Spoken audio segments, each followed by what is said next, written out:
del 1 al 16. Vamos a leer los versículos anteriores del capítulo 1, desde el verso 28 en adelante, para entrar un poquito ya en el contexto. Dice, y como ellos no aprobaron tener en cuenta a Dios, Dios los entregó a una mente reprobada para hacer cosas que no convienen, estando atestados de toda injusticia, fornicación, perversidad, avaricia, maldad, llenos de envidia, homicidios, contiendas, engaños y malignidades. Murmuradores, detractores, aborrecedores de Dios, injuriosos, soberbios, altivos, inventores de males, desobedientes a los padres, necios, desleales, sin afecto natural, implacables, sin misericordia. Verso 32 dice, quien habiendo entendido el juicio de Dios, que los que practican tales cosas son dignos de muerte, no solo las hacen, sino que también se complacen con los que las practican. Eso es lo que estuvimos viendo, ¿cierto? Desde el capítulo 1 en adelante.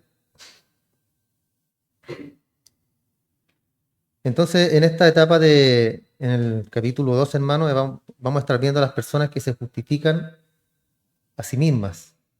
Y estas serán juzgadas también por Dios, ¿ya? Porque sabemos que todos debemos presentarnos algún día en el gran juicio de nuestro Señor, el gran juicio de Dios. Y Pablo indica acá 6 grandes principios por los cuales Dios nos va a juzgar en aquel día. El primer versículo del capítulo 2 dice, recordando, ¿cierto?, lo que acabamos de leer, la descripción que hace de los hombres malvados que habitan la tierra, dice, por eso eres inexcusable, dice, inexcusable hombre, tú que juzgas. Hombre se refiere a hombre y mujer, ¿ya? Para que entendamos. Tú que juzgas, quien quiera que seas, porque al juzgar a otro, te condenas a ti mismo, pues tú que juzgas haces lo mismo. Esta palabra inexcusable, hermano, significa indefendible. Y en el contexto habla de dar cuenta de uno mismo. O sea, las cuentas que vamos a tener que darle al Señor el día de mañana, ¿cierto? Las cuentas que vamos a tener que entregarle al Señor. Por eso dice que somos inexcusables. El hombre en general, hombre, mujer y toda aquella persona que ya tenga, ¿cierto?, el discernimiento, será juzgado ante los ojos del Señor. Y es un tema muy importante en este capítulo, hermano. Ya que en el capítulo 1, Pablo, nuestro apóstol, reveló la maldad del hombre. Ya, con lo que acabamos de leer se revela la maldad del hombre. Mientras que en el capítulo 2 se expone a los que se justifican a sí mismos. Y un punto importante acá es notar que él no está hablando, hermanos, de la salvación, ya, sino que del pecado. El tema es el pecado acá en el capítulo 2. Y la base también por la cual Dios juzgará a los hombres. Y nos da 6 principios que vamos a estar viendo, que son la base, no de la salvación, son más bien la base para el juicio. Ahora un punto crucial, hermano, acá es que yo pienso que ninguno de nosotros queremos el día de mañana ser juzgados por Dios, ¿cierto? Estar en el gran juicio del trono blanco, que será el juicio que se le dará a todos los hombres en el mundo. Nosotros seremos parte del tribunal de Cristo, que es algo completamente diferente, ¿ya? Con 2 cosas, uno es para juzgar, ¿cierto?, al mundo en sí, y para declararlos, en este caso, culpables, porque ahí no va a haber, ¿cierto?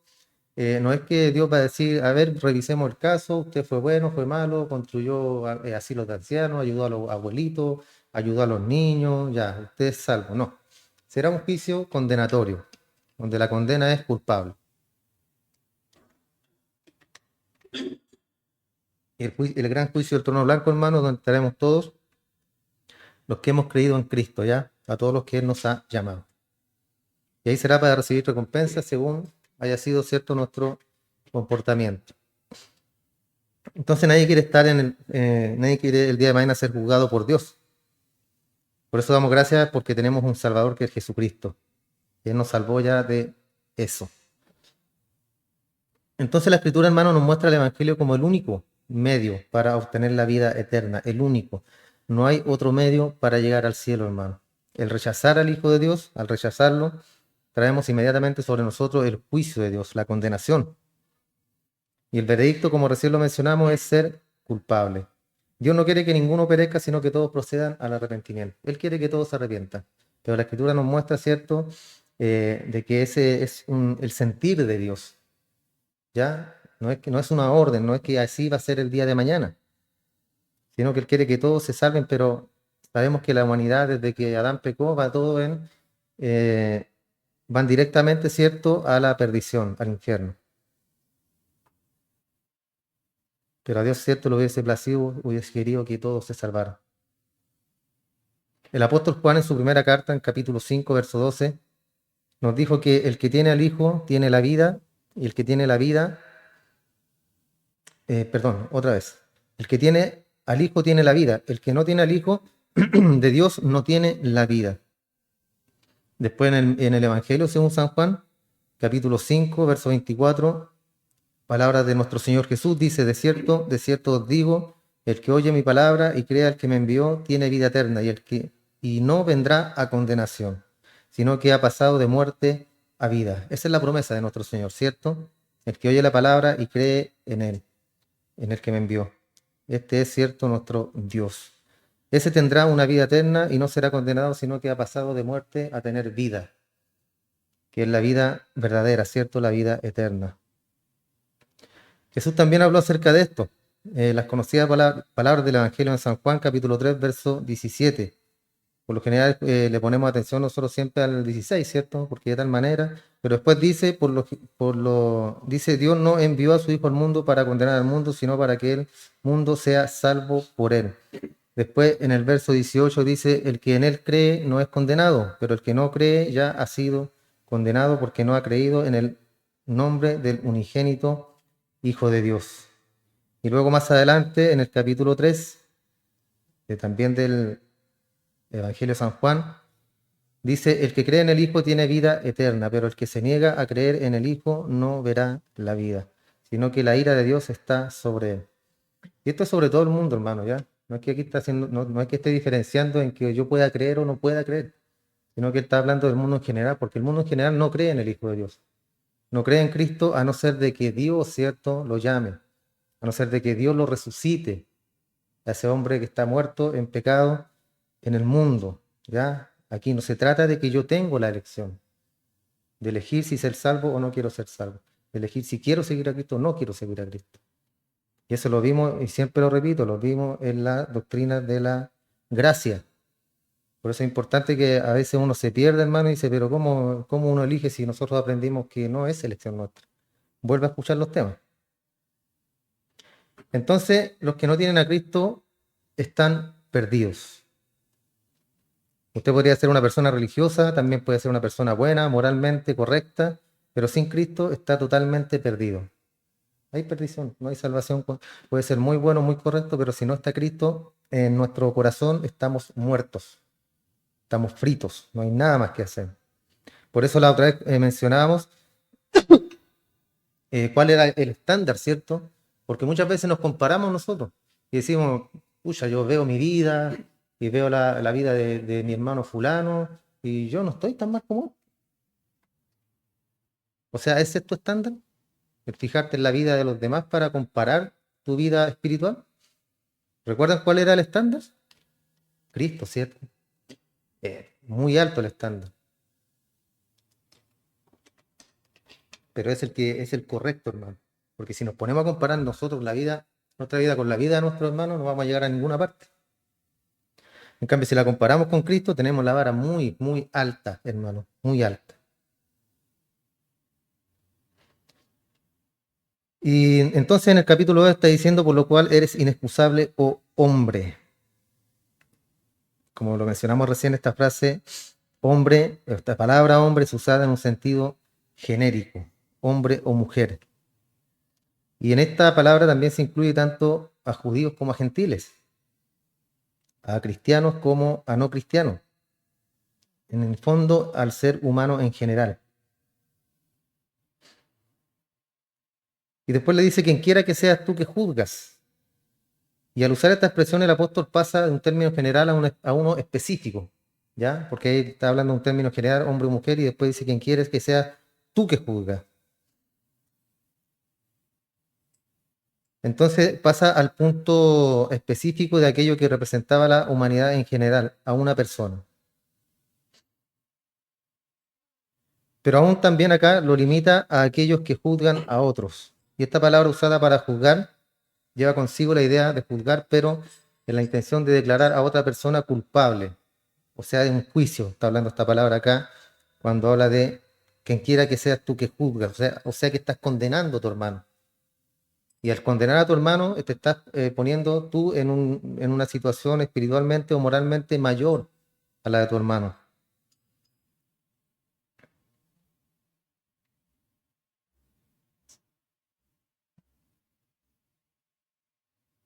Por eso le dice, por lo cual eres inexcusable. Por eso le dice esa palabra, quien quiera que seas tú que juzgas, pues lo que juzgas a otro, te condenas a ti mismo porque tú que juzgas haces lo mismo. Y volvimos al punto de vuelta, ¿cierto? Nos creemos a veces moralmente o espiritualmente superior a los demás. Y la Biblia es clara cuando dice, no te creas mayor que el otro, sino que siempre mantente un escalón abajo. Si sabes más que el otro, mantente abajo como que no sabes. Si estás mejor espiritualmente, mantente abajo como si no lo estuvieras. Por lo mismo, hermano.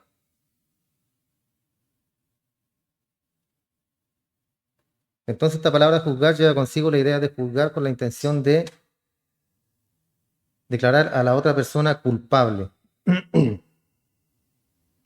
Entonces también podría leerse quien quiera que seas tú que condenas. Entonces se nos hace acá la siguiente pregunta. ¿Cuál sería la actitud del creyente en el día de hoy hacia esa clase de personas que han sido mencionadas en el capítulo 1 de la carta a los romanos? ¿Recuerdan que lo acabamos de leer también? ¿Cuál sería la actitud del creyente en el día de hoy hacia esa clase de personas? Y en el fondo nosotros deberíamos desear que todos aquellos llegaran a salvarse, ¿cierto?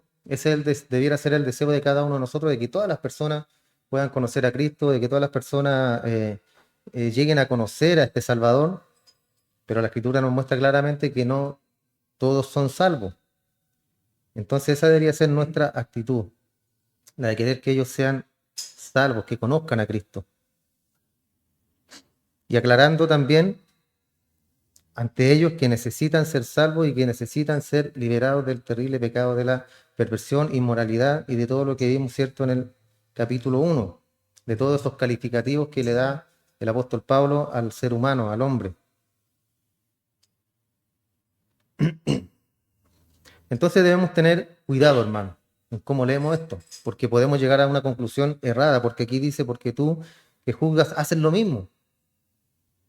Muchas veces pasa, ¿cierto? Juzgamos a otra persona, nos creemos moral o espiritualmente superiores, pero en el fondo hacemos nosotros lo mismo.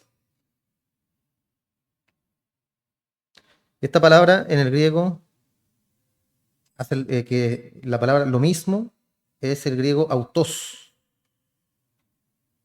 Y el verdadero significado cuando Pablo usa esta expresión lo mismo, no quiere decir cosas idénticas, sino cosas que son tan malas a los ojos de Dios como las cosas que hacen los depravados y perdidos. Y en el fondo esto resultan ofensivas eh, ante el Señor, ¿cierto? Y son pecados muchas veces ocultos que tiene el cristiano. Entonces podemos juzgar a un hermano que, si bien no hay, eh, el pecado es pecado, ¿cierto? En sí mismo, no hay forma de medirlo si uno es más grande, otro es más pequeño, pero moralmente podríamos nosotros hacerlo, ¿cierto? Porque no es lo mismo robar algo en un lugar que matar a una persona, ¿ya? O golpear a una persona, robarse un dulce o golpear a una persona, no es lo mismo, ¿no? Pero en el fondo es pecado. Entonces eso es lo que está hablando Pablo acá. De repente juzgamos pequeños pecados que tiene la gente o pequeños pecados que pueda tener un hermano, pero nosotros ¿cómo estamos por dentro? Nos miramos antes de apuntar, ¿cierto? Y cuando apuntamos tenemos tres dedos que apuntan hacia nosotros también. Entonces por eso es importante, hermano, yo siempre le he enseñado y le he dicho que debemos jugar pero con justo juicio, pero no hacerlo así de manera abierta, ¿cierto? Y que el hermano aquí, y que yo sabía, porque ahí nos estamos condenando a nosotros mismos.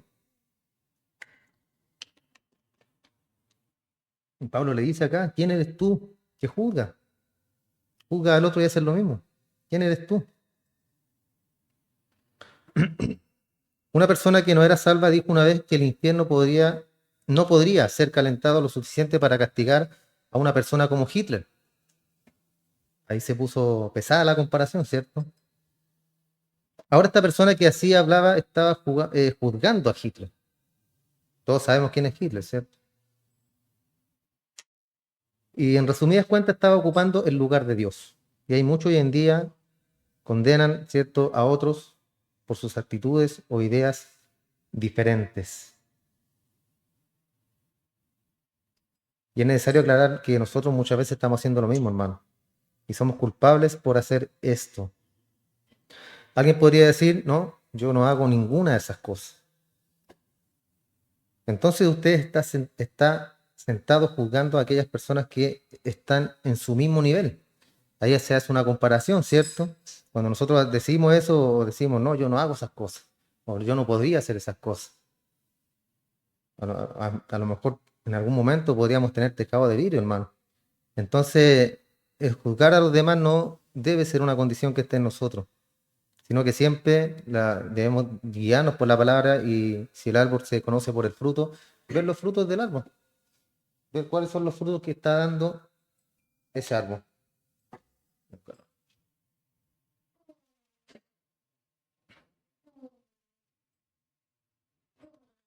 Entonces, si es así, hermanos, si nosotros nos ponemos a jugar, estamos usando los modelos de la sociedad de nuestros tiempos.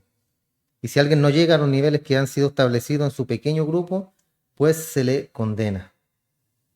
¿Será un estándar moral, hermano, la sociedad de hoy en día para poder juzgar? ¿Vieron la presentación, la inauguración de los Juegos Olímpicos? A ese nivel estamos llegando, bueno, están llegando, hermano, yo ahí sí que me incluyo. A ese nivel están llegando como sociedad, o como sociedad, mejor dicho. Porque es impresentable lo que se dio, presentable. Entonces no hay un estándar moral ya, hermano, en la sociedad. Todos hacen lo que quieren, da lo mismo, ya todo estamos podridos como sociedad, hermano. Esa es la palabra correcta, lamentablemente. Y a mí no me preocupa tanto yo, a mí me preocupan mis hijos, aunque ellos ya están bastante grandes, pero me preocuparían también ya mis nietos. ¿Qué mundo le estamos dejando a nuestros nietos? ¿En qué condiciones vamos a estar de aquí a 20 o 30 años más?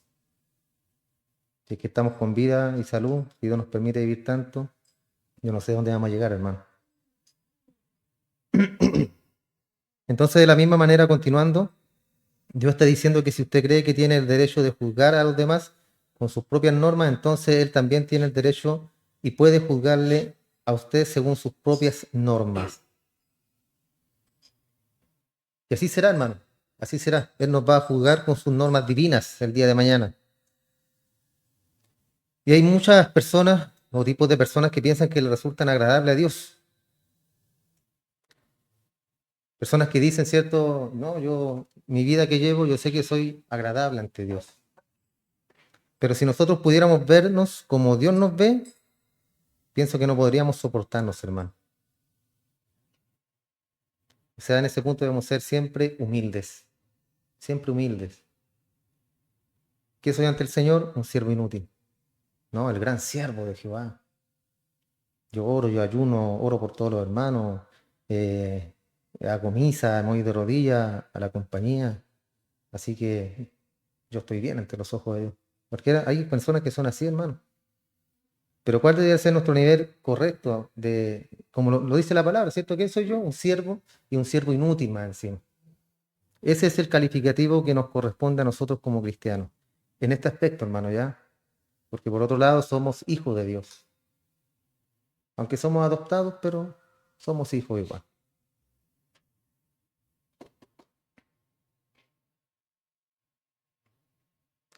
Entonces no podríamos soportarnos, hermano, si nosotros pudiéramos vernos como Dios nos ve. Somos detestables, somos pecadores perdidos. ¿Qué podríamos nosotros contribuir al cielo, hermano, en este minuto? ¿De qué ayuda seríamos? ¿Podríamos adornar el cielo nosotros? En la carne no, ¿cierto? Aquí como estamos ahora, no, para nada. Pero como hijos de Dios, ¿cierto? Que seremos transformados en los cielos, ahí yo creo que sí podríamos, y ni siquiera contribuir en algo, hermano, sino que la salvación que nos tiene el Señor nos tiene para para ir a adorar después su nombre, estar con Él, vivir con Él. Y a veces da la impresión de que algunas personas piensan que el cielo será un lugar mejor cuando ellos lleguen allá. Ese ya están pasados, ¿cierto? Ya tienen el ego por las nubes. Y si lo ponemos a pensar de esta manera, que ellos a lo mejor van a hacer una contribución en el cielo, ¿cuál sería la contribución que han hecho en la tierra? ¿Se ha hecho un lugar mejor con esas personas aquí en el mundo? Entonces Dios no va a juzgar, hermanos, según nuestras normas, según nuestros estándares, mucho menos bajo las normas de las cuales usted juzga a otros. Él juzgará según sus normas divinas. Y la palabra lo dice que es según verdad. Así será el juicio de Dios. En el verso 2 que estamos leyendo también dice, pero sabemos que el juicio, habla de una sentencia, ya esta palabra juicio es sentencia. Sabemos que el juicio de Dios contra los que practican tales cosas es según verdad. En el fondo Dios no va a emitir un juicio, hermano, suponiendo. Los juicios en base a qué se sentencian, en base a pruebas, ¿cierto?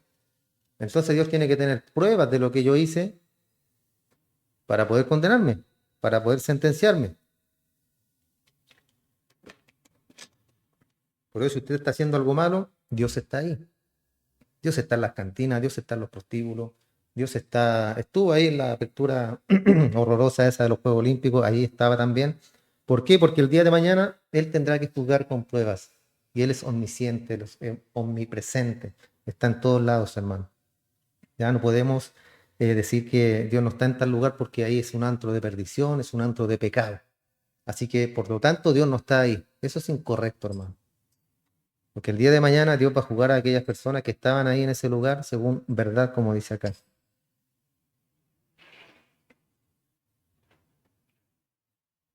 Y esto significa, hermano, que según la verdad, es decir, según la realidad, según lo que se ha visto, lo tangible. Y muchas personas, incluso quienes profesan ser cristianos, en estos días que viven en un mundo imaginario, no quieren oír la verdad del Evangelio. Muchas personas santas que se dicen, cierto, me gustaría mucho estudiar la Biblia, me gustaría en algún punto de mi vida cristiana poder tener un estudio bíblico, y son personas bien religiosas, hermano, y luego cuando comienzan a estudiar la palabra, la Biblia, comienzan con estudios bíblicos, se dan cuenta de que no es lo que ellos pensaban. Y muchos piensan así, hermano, porque les presentan un evangelio de color rosa, un evangelio donde es puro amor, que Dios no condena a nadie, que Dios no castiga a nadie, que si estás enfermo, ven que Él te quiere sanar. Si estás con una condición económica mala, ven que Él te va a ayudar porque Él es el dueño del oro y de la plata. Y tergiversan toda la escritura, hermano, y las personas llegan a la iglesia con su primer amor, pero después se dan cuenta que no es tan así. Se dan cuenta que la iglesia, cierto, está llena de pecadores. Muchas veces gente que murmuran unos de otros, que hablan el uno del otro, que hablan de personas, inclusive de los hermanos. Y eso no es correcto, hermano. Eso no es correcto. Y ahí es donde las personas que llegan o llevan menos tiempo en la iglesia se decepcionan, hermano. Se decepcionan del Evangelio, en este caso, de Cristo, de Dios. Porque dicen, ¿cómo es posible que personas que son cristianas, que deberían estar llenas de amor, hagan tal y tal cosa? Entonces, cuando llegan a la realidad, hermano, ya piensan otra cosa este tipo de personas. Experimentan lo que le ocurrió a Juan en el incidente relatado en el libro de Apocalipsis, cuando comenzó a ver el juicio de Dios. Al principio era algo conmovedor, emocionante, era dulce en su boca. Pero cuando comió el pequeño libro, ¿qué le pasó a Juan? Fue amargo, dijo, como el natre en el estómago. Entonces hay muchas personas en estos días, hermano creyentes, que dicen que quieren realizar estudios bíblicos, pero no quieren enfrentarse a la realidad. sino que quieren vivir en un mundo paralelo donde todo es bueno, todo es bonito y al final Dios da lo mismo, me va a perdonar y me va a llevar al cielo. Eso quieren vivir. Un evangelio light, ¿cierto? Libre de calorías, libre de azúcar, bajo en grasas saturadas, sin sellos, sin prohibiciones. Y muchas veces ni siquiera quieren escuchar la verdad, hermano. ¿Por qué? Porque son personas que no quieren enfrentarse a la realidad, a lo que realmente es el evangelio.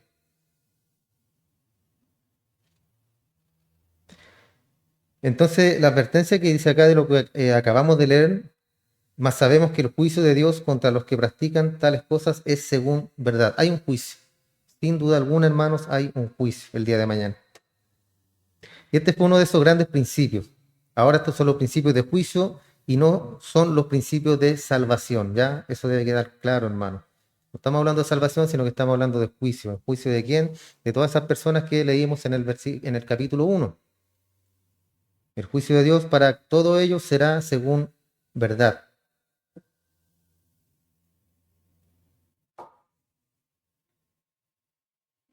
El hombre tiene el conocimiento inherente de que debe ser juzgado por un poder más grande. Y el próximo juicio de Dios es algo que toda persona sin Cristo llega a negar o llega a temer. Esos son los dos puntos, hermano. O lo niegan o temen a ese juicio. Pero el día de mañana será tarde. Por eso la Escritura dice, el día de salvación, ¿cuándo es? Hoy. Hoy día, hoy. No mañana o pasado mañana. O cuando tenga tiempo. No, hoy. Hoy Dios nos está llamando al arrepentimiento.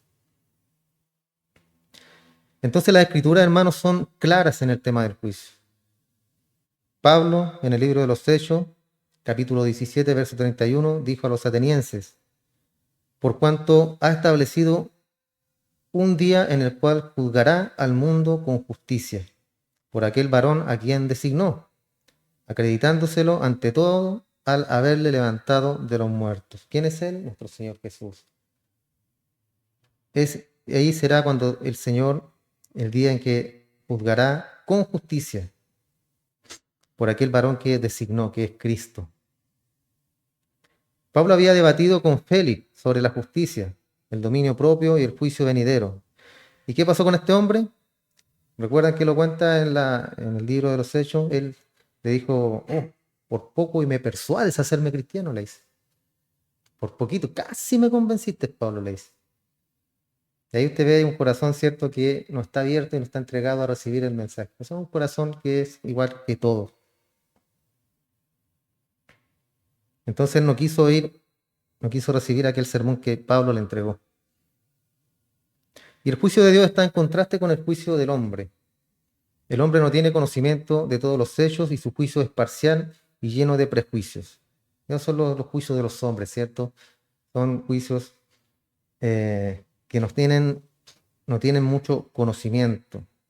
Yo podría juzgar el día de hoy a lo mejor a una persona siendo cristiana que comete tal y tal cosa, pero yo no soy el dueño de la verdad absoluta, hermano.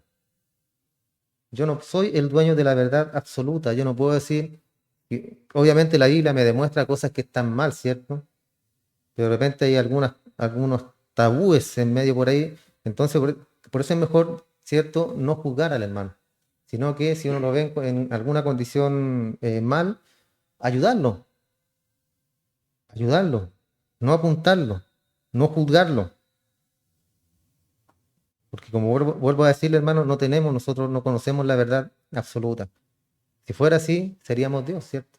Y no necesitaríamos a Dios. ¿Para qué? Si tenemos la verdad absoluta. Lo sabemos todo, lo conocemos todo. Entonces, por eso el juicio de Dios está en contraste, hermano, con el juicio del hombre. Y Él conoce el estado real del ser humano. Lo conoce exactamente tal como Él es. Él me conoce a mi hermano. Él conoce mis debilidades, conoce tus debilidades. Él sabe tus batallas, tus luchas, lo que estás pasando. Él todo lo sabe. Entonces, ¿en quién más podemos nosotros apoyarnos el día de mañana? O más rato, o cuando sea. En primer lugar, en Dios, ¿cierto? En segundo lugar, los casados con la esposa con el esposo. En tercer lugar, con la iglesia, con los líderes o personas de confianza que tenga usted en la iglesia. Así es como nosotros debemos, hermanos, descansar en los brazos del Señor. Dios dijo en el libro de Daniel capítulo 5, verso 27, que somos pesados en balanza y esa es la palabra de Dios para aquellas personas cultas que se enorgullecen de su moralidad. Serán un día pesados en balanza, ¿cierto? Como fue pesado este hombre. Y creemos que el gran error de las personas es de que creen que las personas depravadas debe ser juzgadas por aquellos que confían en escapar del juicio porque son diferentes y frente a Dios están en un nivel superior. O sea, juzgarse entre seres humanos, que es lo que se debe hacer, obviamente, ¿cierto?, en los juicios terrenales. Eso debe ser así.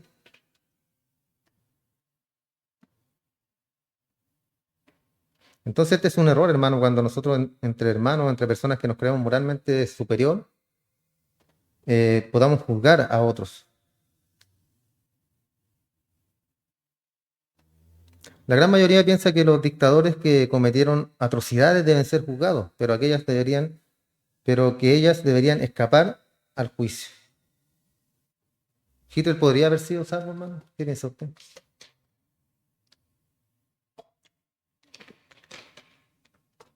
A lo mejor, ¿cierto?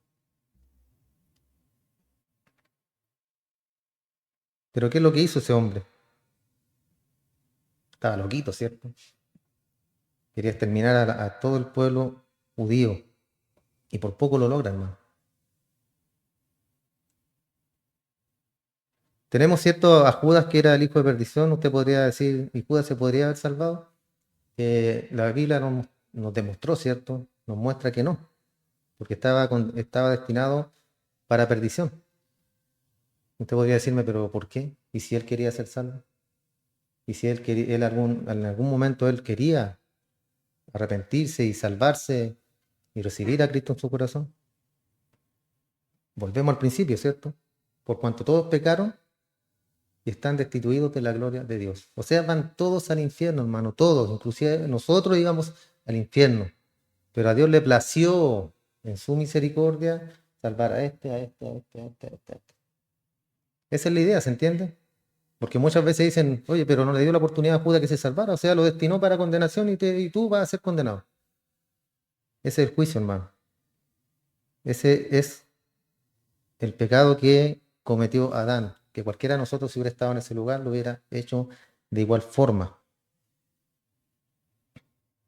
Entonces Dios juzgará al hombre por lo que él es ante su mirada. Entonces, ¿en qué condiciones queremos nosotros presentarnos ante Dios, hermano?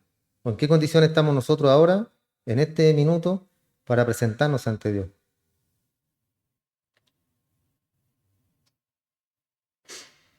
Después continúa Pablo diciendo acá, y tú, hombre, que juzgas a los que hacen tales cosas y hacen lo mismo, ¿piensas que escaparás del juicio de Dios?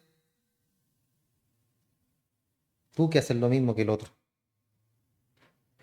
y lo juzgas, lo condenas, tomas el lugar de Dios. Hay cuatro maneras, hermano, por las cuales alguien que ha quebrantado la ley humana podría escapar del castigo. Una manera es que el criminal piense que su ofensa no será descubierta, ¿ya? Hablando de un crimen, aquí un crimen social. Cuatro maneras, ¿cierto?, que podría escapar de esto. En primer lugar, que va a pensar este hombre que su ofensa no será descubierta. En segundo lugar, si es descubierto, piensa que podría escapar de las autoridades a un lugar que estuviera fuera de la jurisdicción, ¿cierto?, o los tribunales, cruzando la frontera, por ejemplo. En tercer lugar, es que si llega a ser arrestado, puede salir libre, ¿ya? Gracias a alguien que, gracias a algún detalle técnico que cause una interrupción o suspensión en el procedimiento legal. Y la cuarta manera es que si lo llegan a condenar, tal vez él pueda escapar de la prisión y permanecer oculto. Ahí tiene cuatro cosas que podrían ser, ¿cierto? Tecnicismos legales, que lo meten preso, pero después puede escapar. ¿Usted cree que alguna de estas podría servirnos a nosotros como seres humanos ante el juicio divino de Dios? ¿Podremos ocultar alguna ofensa o algún pecadito que tenemos ahí, ocultarlo? Y ahí si nos llegan a descubrir, nos arrancamos de la mirada del Señor, como lo hizo Jonás, ¿cierto? Él dijo, yo me voy a arrancar. Él me mandó a Nínive, yo me voy a Tarsis. Allá no me va a encontrar. Podremos hacer nosotros lo mismo, hermano, con nuestra condición de pecado. No podemos escapar a la autoridad o a la jurisdicción de Dios, hermano. No hay fronteras espirituales. Tampoco habrá ningún fallo técnico que interrumpa el juicio. Y en último lugar, nunca, jamás podrá escapar de la prisión. Y el hebreo lo dice, ¿cierto? Dice, ¿cómo escaparemos si despreciamos una salvación tan grande? ¿Cómo escaparemos? ¿Cómo escaparemos del infierno? ¿Podremos escapar de ahí, hermano?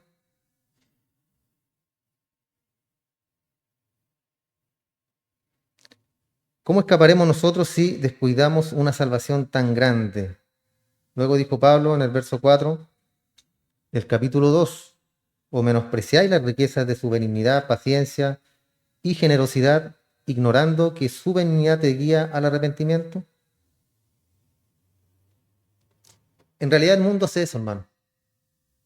Menosprecia las riquezas de la benignidad, la paciencia y la generosidad de Dios. Debemos reconocer que la bondad de Dios es algo que nos debiera hacer caer de rodillas ante Él siempre, hermano, por su bondad. Porque lo que somos nosotros es ¿por qué? Por su misericordia, por su bondad. No es porque usted lo merezca.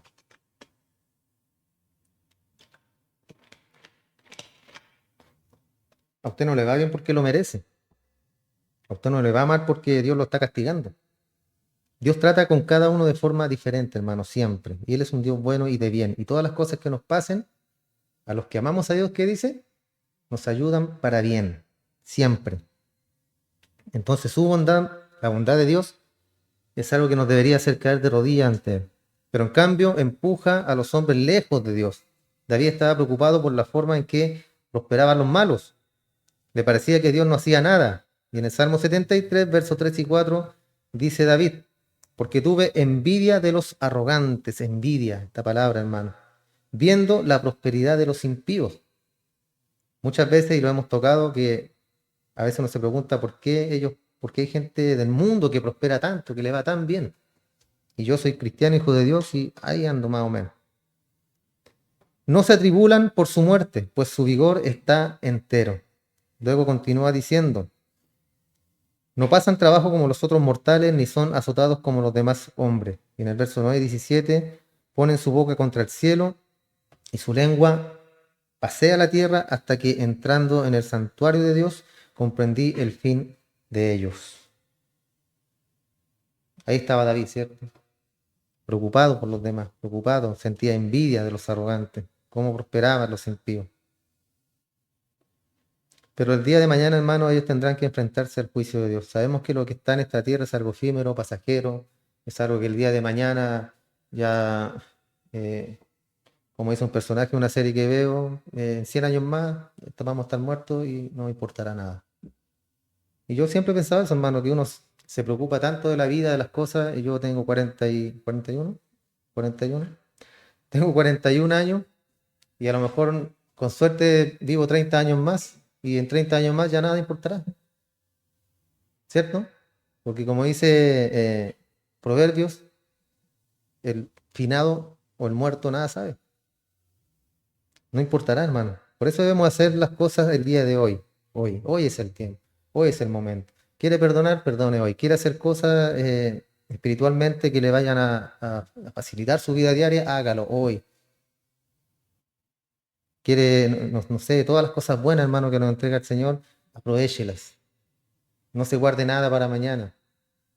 Si tiene su plata guardada y quiere hacer cosas, hágala, gástela.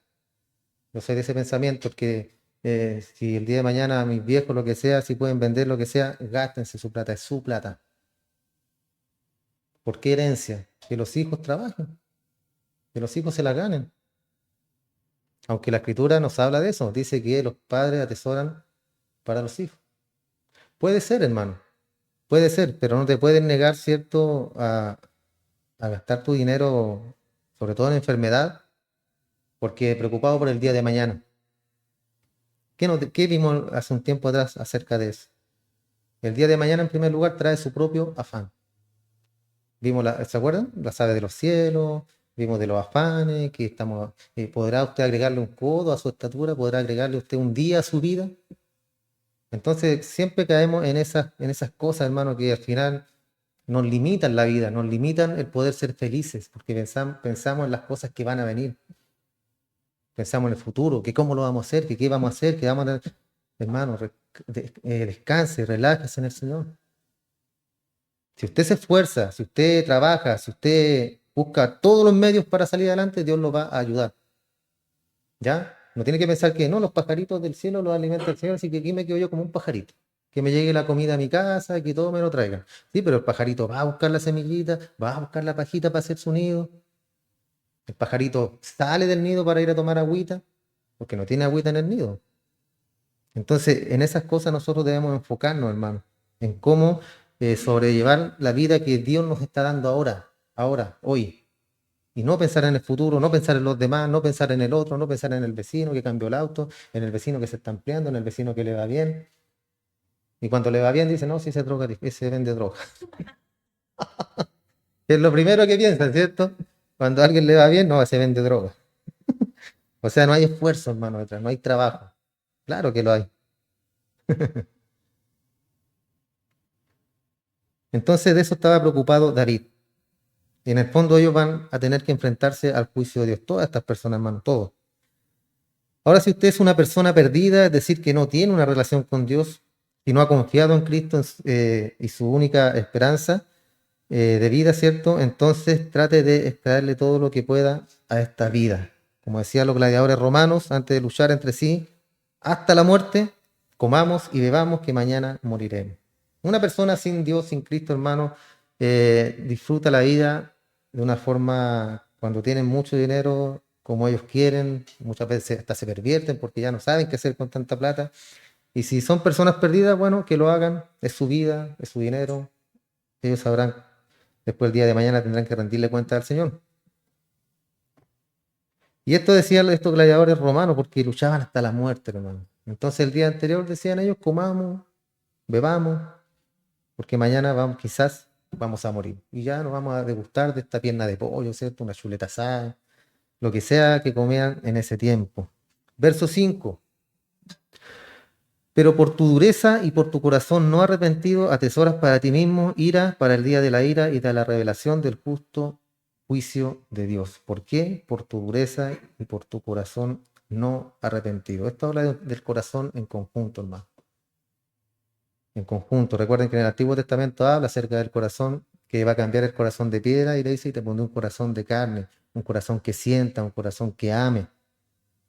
Entonces acá, como le está hablando a estos hombres que están sin Dios, le habla que por la dureza del corazón, por la dureza de su corazón y el corazón no arrepentido también, atesoran para sí mismo ira en el día de la ira de la revelación del justo juicio de Dios.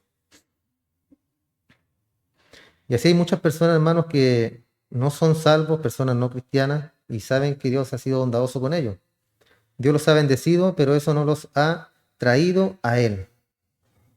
Ya, una cosa es que esa persona crea en Dios, ¿cierto? Tenemos ya está postulando a presidente Donald Trump. Él cree en Dios, así como casi todos los estadounidenses creen en Dios porque es una república, o sea, un estado donde se formó en los cimientos de la escritura. Ahí se formó los Estados Unidos. Entonces ellos son muy creyentes en Dios. Pero que Donald Trump crea en Dios, recuerden que se salvó del francotirador. ¿Usted cree que Dios lo pudo haber salvado? Sí, yo creo que sí, puede ser. Pero eso no significa que Donald Trump el día de mañana lo vamos a encontrar en el cielo. ¿Ya? Entonces Dios, hermano, cuida de su creación. Cuida de la gente, cuida también de las personas. Pero no significa que está ahí la revelación de Dios, no significa que está Dios en ese lugar, o sea, con estas personas.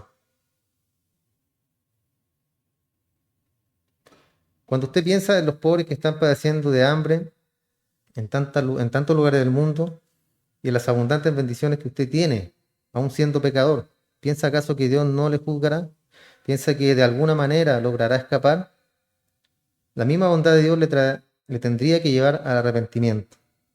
Entonces, acá, hermano, de vuelta, ¿cierto? Dios cuida de todas sus criaturas. Donald Trump, por todo lo que se ha hecho, debería estar muerto, pero Dios tiene planes con ese lugar, Dios tiene planes con Estados Unidos, así como tiene planes también con la nación de Chile, y así como nosotros también debemos siempre estar orando por nuestra nación, por nuestro país y por las naciones vecinas, las elecciones que se están dando a esta misma hora en Venezuela, ¿cierto? Que nos tienen ahí con el estómago apretado, al menos yo estoy así porque es algo, hermano, que si logran sacar al tirano que está gobernando sería muy beneficioso para toda Latinoamérica y Sudamérica. Muchos han dicho, claro, los delincuentes se van a ir a Venezuela cuando aquí tienen todas las garantías. Claro, no se van a ir, pero ¿qué vamos a poder hacer? Deportarlos. Porque ahora no se puede, porque el dictador que hay no los recibe. Entonces estamos con los brazos, con las manos atadas en este momento, hermano. Entonces sería muy, muy beneficioso. El panorama se ve muy, muy bueno, hermano, pero hay que esperar. Entonces, verso 6 dice, el cual pagará a cada uno conforme a sus obras. Él recompensará a cada uno de los que de lo que merezcan sus obras. La justicia absoluta es el criterio usado en el juicio o en la recompensa del Señor. Las obras del ser humano están ante Dios expuestas. Así será, hermano. Estaremos desnudos ante Él. Todo ante la luz de nuestro Señor. Y ninguna persona, ¿cierto?, en su sano juicio va a querer ser juzgado de esta manera, hermano. ¿Cierto? De que todo nuestro ser esté expuesto ante, en este caso, ante nuestro Dios. Es como sería como imaginar, ¿cierto? Mis pensamientos se vieran todos en este momento en una pantalla gigante atrás mío. Y muchas veces tenemos pensamientos malos, ¿cierto?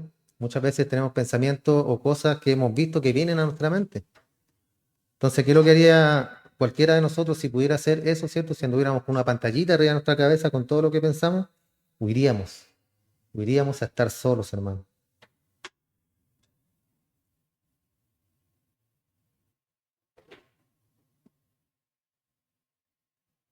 Verso 7, vida eterna dice, el cual pagará cada uno conforme a sus obras. Vida eterna a los que perseverando en hacer el bien buscan gloria, honra e inmortalidad. Entonces recordemos, hermano, que bajo este segundo principio el tema no es una determinada forma de vida, más bien una forma de vida constituyente a la base para el juicio. La conducta habitual de una persona, sea buena o sea mala, revela la condición de su corazón. Un delincuente, su corazón está perdido. Una persona correcta, buena, tiene buenas intenciones, ¿cierto? Su corazón está bien. Y la vida eterna es una recompensa para una vida buena, una vida de buenas obras, que son el resultado de nuestra salvación. ¿Ya? Eso también debe estar claro.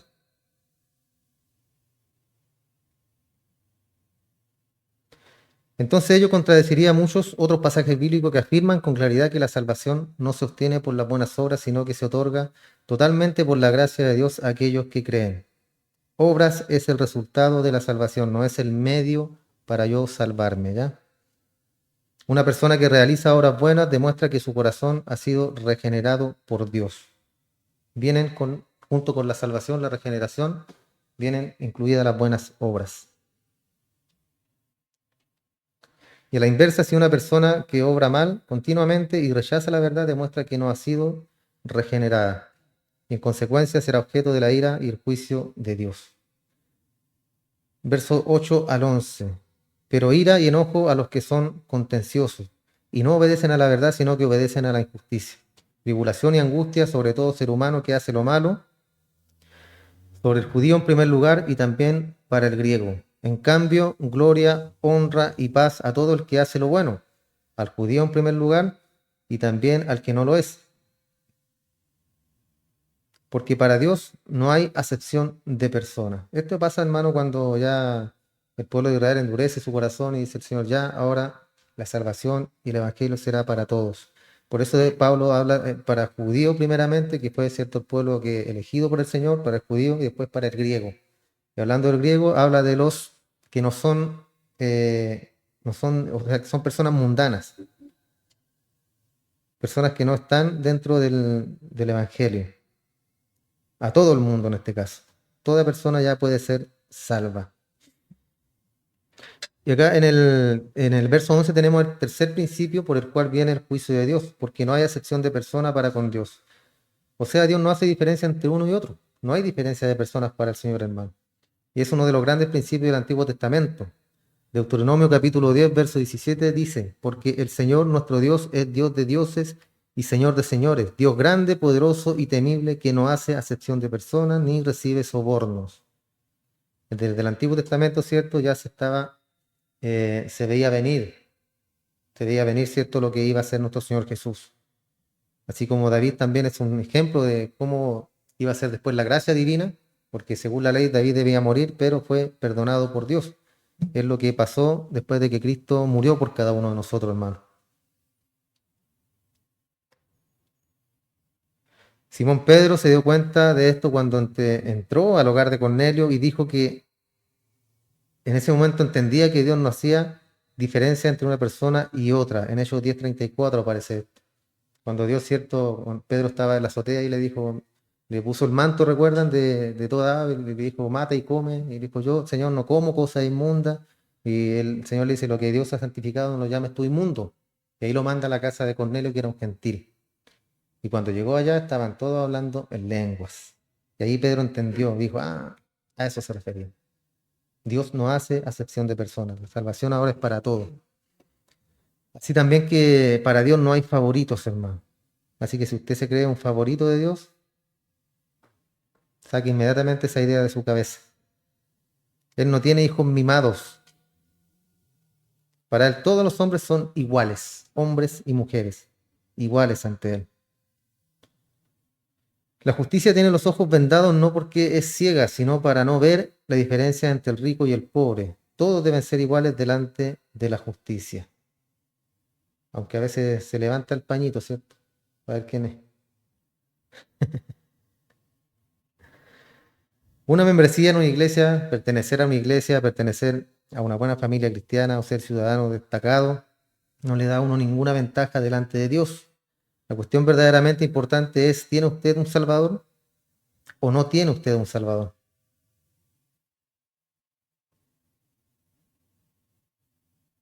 Después dice, todos los que sin ley han pecado, sin ley también perecerán. Y todos los que bajo la ley han pecado, por la ley serán juzgados. Y este es otro gran principio acá, hermano, el cuarto, por el cual Dios juzga hoy. Y lo expresa de esta manera en los siguientes versículos. Pues no son los oidores de la ley los justos ante Dios, sino los que obedecen la ley serán justificados.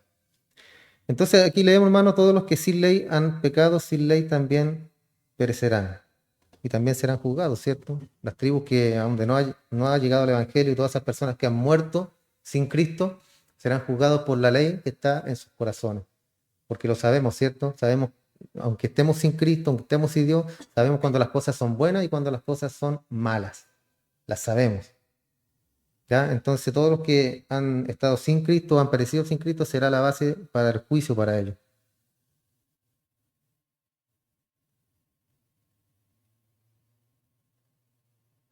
Se ha dicho que los paganos están perdidos porque no han oído de Cristo y no le han aceptado, pero ellos están perdidos porque son pecadores. Ese es el punto. Como todo el mundo, ¿cierto? Nacemos pecadores y ya estamos perdidos. Del momento en que nacemos ya somos pecadores. Y esa es la condición en la que se encuentra toda la humanidad. Los hombres no son salvos por el conocimiento que tienen. Ellos son juzgados por el conocimiento que tienen. Por eso será el juicio. La primera parte del versículo dice que no son los oidores de la ley los justos ante Dios, o sea, los que quedan libres de culpa.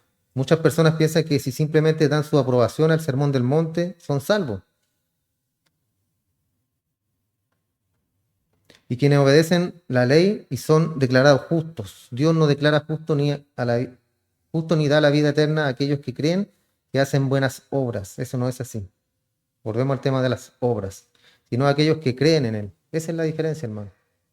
Esa es la diferencia de muchas religiones que creen que haciendo obras son aceptados por Dios. Y entre más sacrificio, pasan ya a ser los hijos, los regalones de Dios, porque son los que más se esfuerzan.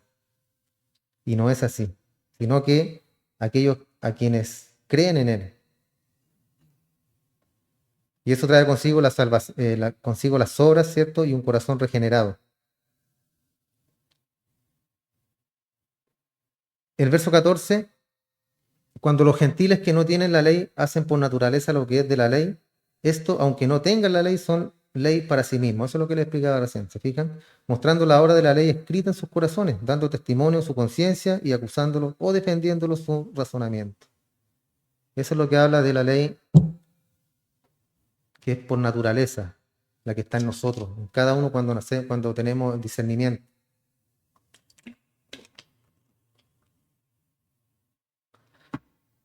Dios juzgará a los paganos por su propia conciencia. Y nosotros pensamos algunas veces, hermano, que de alguna manera u otra los paganos eludirán el juicio de Dios por el simple hecho de no tener la revelación, de no conocer a Cristo. Pero lo que ocurre es que ni siquiera están viendo según el conocimiento, están viviendo según el conocimiento que ellos tienen. Y Dios los juzgará en base a ello, a la ley de sus corazones. Después dice, en el día que Dios juzgará por medio de Jesucristo los secretos de los hombres conforme a mi evangelio, los secretos de los hombres. Entonces esa es la norma o base para el juicio, hermano. La idea de que yo seré salvo porque soy un hombre bueno o porque creo que soy bueno no es válida. Eso no es válido ante los ojos de Dios. Dios va a juzgar a los que se creen buenos por hacer buenas obras y Él juzgará basándose en el principio de lo hecho por Cristo en lo más profundo del corazón humano. No te va a juzgar por tus buenas obras, no te va a juzgar por lo que tú hiciste, si fuiste bueno, sino que la salvación es algo que se da por creer en el Hijo de Dios.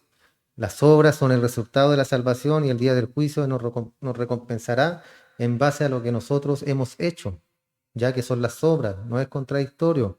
¿Por qué? Porque las obras, cierto, es lo que Dios, al tener la salvación nosotros, Dios ya nos dice, ya tú debes hacer buenas obras, pero las hacemos muchas veces. A veces no las hacemos. A veces omitimos hacer buenas obras. A veces no queremos hacer las buenas obras. Porque nos da flojera, porque no queremos, porque no se nos da la gana, porque está lloviendo, porque aquí, que allá. Entonces, el día del juicio habrá recompensa en base a nuestras obras. A eso se refiere. Porque debemos hacer las buenas obras, sí debemos hacerlas, pero muchas veces no las hacemos, hermano. ¿Ya? Ese es el punto. Recordemos que Cristo dijo que cualquiera que mirase con codicia a una mujer ya adulteró con ella en su corazón. Y es solo un ejemplo de los secretos del corazón humano. Pregunta, ¿desearía usted que los secretos de su corazón fueran hechos públicos? Yo creo que ninguno, ¿cierto? Nadie. Entonces todo esto, hermano, ya para terminar, debiera impulsarnos a buscar refugio en Cristo para que Él cada día nos ayude a permanecer. Porque el camino del cristiano, ¿cierto? De repente se pone cuesta arriba, dificultades, problemas, enfermedad, pero debemos tener la confianza de que Él está ahí, hermano, siempre estará ahí. Y debemos dar gracias al Señor por estas mismas palabras de Pablo, en Efesios 2 dijo, somos salvos por gracia, por medio de la fe, y no por obra para que nadie se jacte de nada ante Él. Entonces la provisión de la salvación, hermano, es gratuita, un regalo de Dios, que todos los días deberíamos nosotros agradecerle a Él. Y las buenas obras, tratar de siempre, lo posible, poder cumplirlas, Señor, poder ser unos siervos útiles, ya aunque nos califique como inútiles, pero ser útiles en las manos del Señor. Entonces una persona regenerada por el Espíritu Santo vivirá haciendo las buenas obras que son agradables ante Dios y también ante los seres humanos. Si le agradan al Señor, ¿cierto? A los seres humanos también le agradarán esas buenas obras. Oramos y damos gracias al Señor, hermano.